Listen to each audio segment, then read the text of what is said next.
Good afternoon. Happy Thursday. It is Lori Hoy here, and I wanted to come in here today and talk to you guys a little bit about, some of the things that I've been experiencing in the last few years of my life, and actually going to rewind back to some teenage years and talk about community. If you didn't see my post today, I'd asked for you to just, when you thought of the word community, what word pops in your mind? And there's a couple reasons why I asked that. I'm actually going to be talking about community in a group today where I'm explaining, I'm working with 4 other coaches, and we're explaining what community means and how we found community in our lives. But I want to start off with this quote that I have read many times. I've either read it in the book, or I've heard it on a podcast, or I've seen it on Super Soul Sundays with Oprah. And it's from Brené Brown, and she is an author. She's also a social researcher. So if you don't know of Brené Brown, I highly encourage you to look her up and start reading some of her books: Gifts of Imperfection, Rising Strong, Daring Greatly. I just read her latest one, which was Daring to Lead. And she's just a really, the girl next door kind of truth to what she says. But I want to share this with you first, this quote from her one book. And this is why I titled this Hardwired Human. We are hardwired to connect with others. It's what gives purpose and meaning to our lives. And without it, there is suffering. And so just digest that for a moment. Let me read it again. We are hardwired to connect with others. It's what gives purpose and meaning to our lives. And without it, there is suffering. So in this whole world of social media, and yes, I am someone that enjoys technology. I come on here to share my life, my thoughts, funny things that happened to me in my life. Hi, Danielle. Hi, Whitley. My love for, my family and friends and what I'm doing now. And anyway, one of the things that has been prevalent in my entire life is a sense of community in many, many different ways. I mean, you can go back to thinking about your own family, and this may not be for everyone, but in my personal situation, I remember a huge sense of community because of my grandmother on my mother's side. Gram Fave was, to me, the quintessential Gram. She made you laugh. She was stern when she needed to be. She was, she would give her shirt off her back, and sometimes took her shirt off when she had a hot flash, but we'll talk about that another day. And she, to me, was like, she was just that quintessential Gram. And I remember, you didn't do anything on holidays, you went to Gram's. And so my mother's side of the family is rather large. She has 5 sisters and 1 brother who passed a few years back. So there were 7 kids. So you can imagine that's a big family, and they all had kids. And every Christmas and Thanksgiving and New Year's and Easter, no matter what holiday it was, you didn't even think about doing anything other than going to my grandmother's. And unfortunately, I never got to meet my grandfather, my mother's father. He died almost exactly a month before I was born, so I did not get to meet him. But my grandmother was that person that, everybody gravitated to. And so I remember feeling like, we even did what we called the Fave Cousins Choir on Christmas. Yeah, so all of the cousins got together, and our aunts would make us do these skits and perform for my grandmother and my step-grandfather, who was a wonderful man too, and actually lived in the same town that I live in now. But it was just that whole, a group of people getting together. They have a similar background. They love on each other, and they were always there to support one another. And when my grandmother passed, I was 10. Didn't expect that. I was 10, and from that point on in my life, I remember feeling that sense of loss, that sense of suffering from our family. Because when the patriarch of your family passes on, I think for a lot of us, and as hard as it is to deal with, our family split away, and I mean, I that has always been a dream of mine, that our family would reconnect and be together, and it's very difficult. But I remember that whole sense of community, and just knowing that you had to be there and you were going to be loved on by your grandmother. I mean, that's the best feeling. And so that was when I first got that sense of community in my life as a child. And then when I, was in school and moved on, I participated in sports, and there's a whole other sense of community in playing group sports. I played softball for many, many years when I was young. I only played 1 year in high school, but I don't even know how many years I played softball. And that was a family. It was a group of girls that got together, and yes, we competed, but there was that sense of togetherness, and just we all had the same goal, and we had very similar interests at that time in our lives.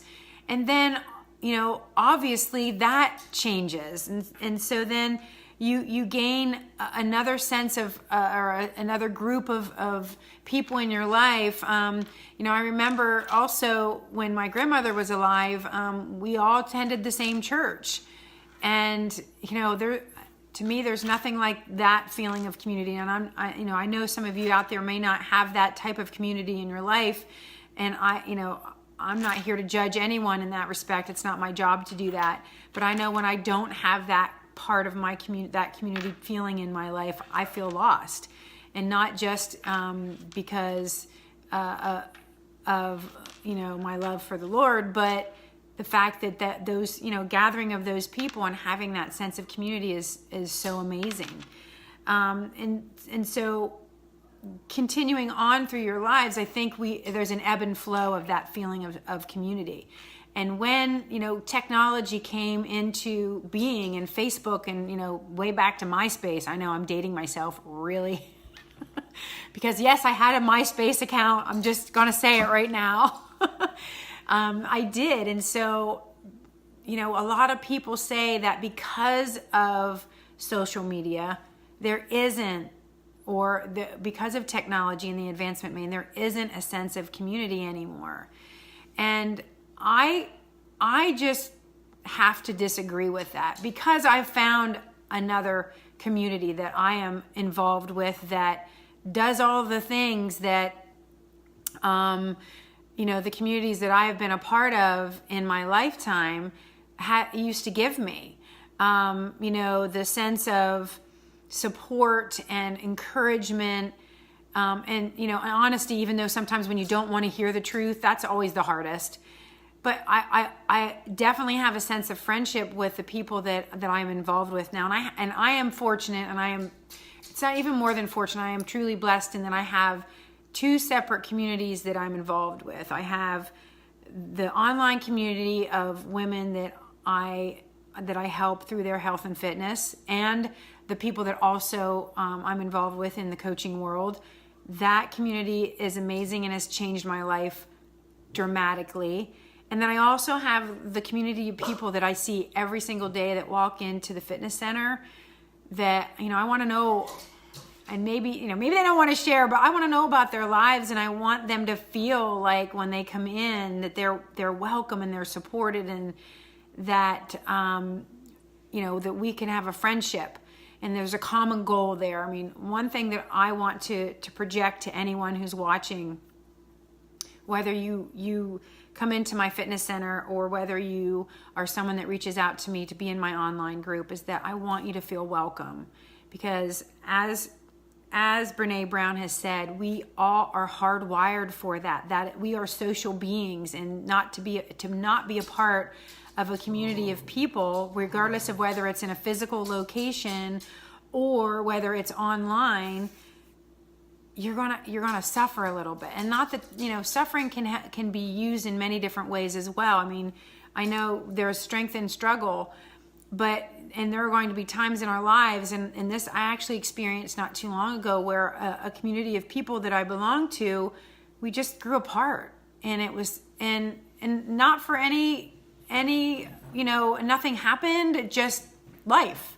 And our directions are going different ways. And I felt a sense of loss in that, and I felt like I was suffering a little bit. But then I had to step back a moment and realize that there were, that's kind of like how life goes. And there are always going to be people in your lives that are going to be there no matter what.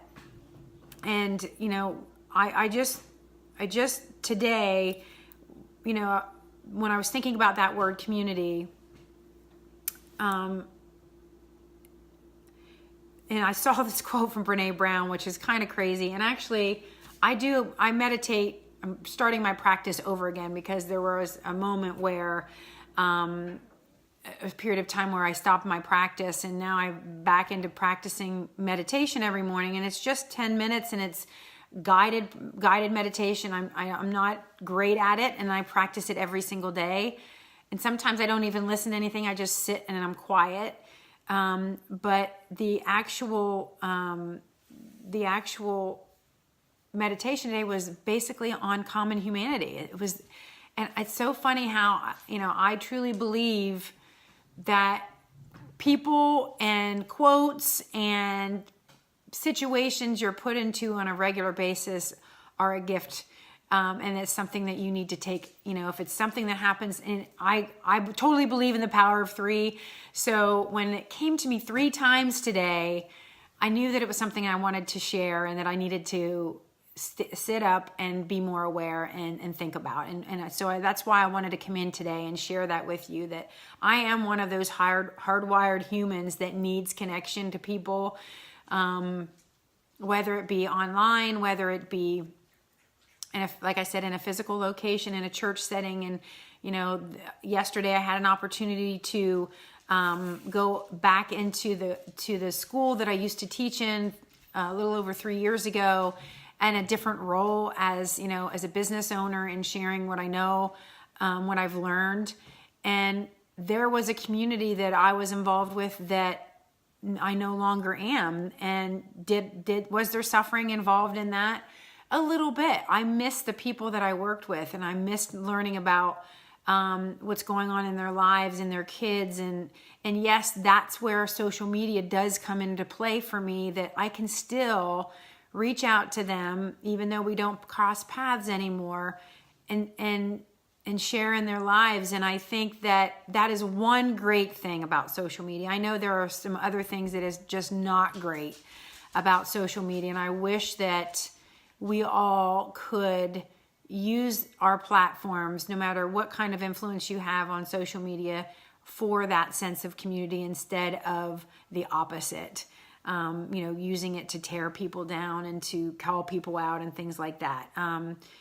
And I might be Pollyanna in that, I don't know, but I'd rather look at it in a positive light than a negative one. So, but anyway, just, I've just felt compelled to come in here today and share that with you. And I don't know whether you saw my post, but I want to share a couple of the things that people said about community that I thought were really super touching. One guy, I see he popped in here. Josh said, "Together, not segregated by gender, race, or color." And I love, because that right now I think is one of the hardest things for. I don't want to get political or anything like that, and I know it's probably going against what I'm trying to establish here, but that's what we're supposed to do.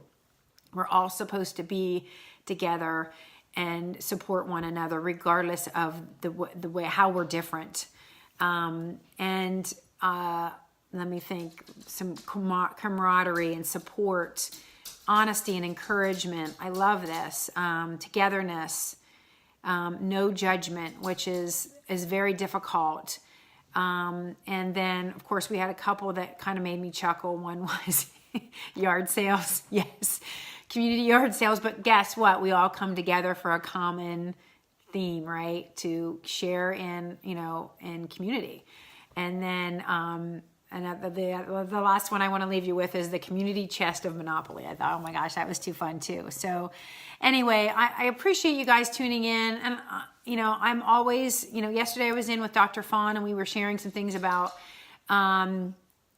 Halloween and trying to give you some tips to make it a more enjoyable evening. But one of the things that I have realized, and I guess it's sometimes it's challenging, is that I feel like it's part of what I'm supposed to do, I was called to do, is to share these types of topics with you all. And I hope they're helpful.